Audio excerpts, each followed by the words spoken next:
looks like a scary movie, but it's just real missionary life. It is 8:30-ish.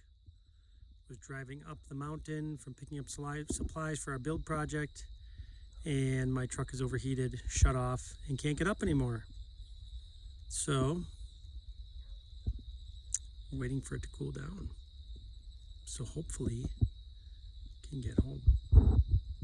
Nothing's easy in the mission or the jungle.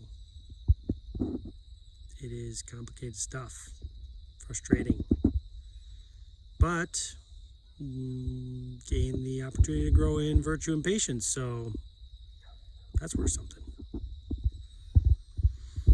There it is, in the middle of nowhere, but there's a beautiful moon and nice stars out tonight. That makes the wait